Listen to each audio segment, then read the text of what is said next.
Making news in Warren this week, a court bailiff accused of drinking on the job won't be returning to work. The U.S. Army TACOM undergoes a change of command. And we'll have home heating tips that could save you big bucks.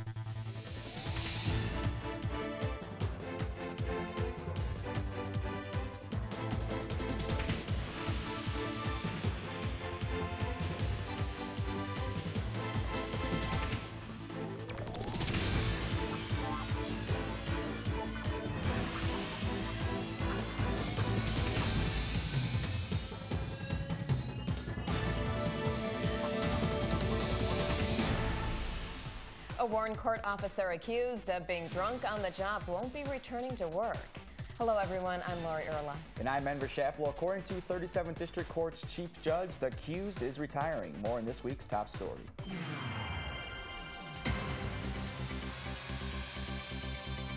An armed 37th District Court bailiff accused of drinking on the job is taking an early retirement. William Fitzpatrick is set to leave the court April 7th. He's expected to be on compensation and vacation time through April. On January 26th, the court officer was accused of being intoxicated while transporting a prisoner from the courthouse to the Warren Police Station. Here's Chief Judge John Chimera. Well, he was never suspended. He was put on administrative leave by Judge Fonts. I believe it would have been Tuesday. He turned in his letter saying that he was going to retire Wednesday, so I suppose he was on administrative leave for 2 days. He has some vacation time that he's entitled to get, so he'll actually be on the payroll through April 7th, I believe. But he won't be here, of course. He won't be working, but he'll be on the payroll since then because he's entitled to those vacation days. I think it's important, though, to emphasize that the problem of court employees drinking is now gone. Officer Fitzpatrick was the last person here who did that. We did have some others that did that. They've been gone for quite a while now. It really isn't an issue anymore. The court employees do not drink on the job here at the 37th District Court. The U.S. Army TACOM recently conducted a formal change of command ceremony. Megan O'Brien was there and files this report. Hundreds of friends, family members, and Army officers gathered at Selfridge Air National Guard Base for the retirement of Major General Scott G. West as TACOM Commanding General. Major General Kurt Stein will succeed his position as TACOM General. West has served as TACOM Commanding General since April 2008. He is retiring from the Army after serving over 33 years of active duty service. He mentioned how thankful he is to be a part of the U.S. Army. To take young people from society, to bring them in to our ranks, to train them and develop them, to use them as instruments of national power, to care for them, and when we were done with them, to return them to the society that they served, and better for their service, better than they could have been if they had not served here. Today I return to that society that I have had the privilege to serve. I come back better than I could have been without my service, and I return to be a civilian. Major General Kurt Stein previously served in Iraq as the Deputy Chief of Staff, Multinational Air Force Iraq. He has commanded at every level from company through Theater Support Command and has held a wide variety of important staff positions.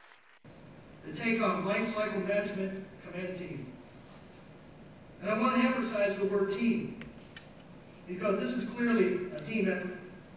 Good luck to Major General West on his retirement, and congrats to Major General Stein on behalf of his new position as Commanding General. Megan O'Brien, TV Warren News. A 31-year-old Warren resident is behind bars accused of robbing the Huntington Bank on Hoover Road last week. Police say Stephen Daniel Semrau waved a butcher knife at a teller and demanded money. He escaped on foot with an undisclosed amount of cash, but was apprehended by police on Hoover Road. The incident marks the first robbery of a financial institution in Warren this year. City offices, libraries, and the courts will be closed on Monday, February 15th in observance of President's Day. Also, there will be no mail delivery. All government offices and the courts will reopen on Tuesday, the 16th. Girls ages 4 through 12 and their daddy danced the night away at the annual Daddy-Daughter Dance at the City Hall atrium last weekend. Everyone got all dressed up for the occasion. There was also an opportunity for pictures. The event was sponsored by Warren Parks and Recreation. Did you know that you can save 10 to 15% of your energy costs just by reducing the temperature in your home when you're away? We talked to an expert at Flame Heating and Cooling for tips on dialing down with the programmable thermostat. A lot of people, both people are working. You can set it to your schedule. If you're out of the house by 8 o'clock in the morning and you return at 5 on a daily basis, you can have the temperature drop down 5 degrees once you leave. Maybe a half an hour before you come home, come back up 5 degrees. That way you're not heating an empty house all day long.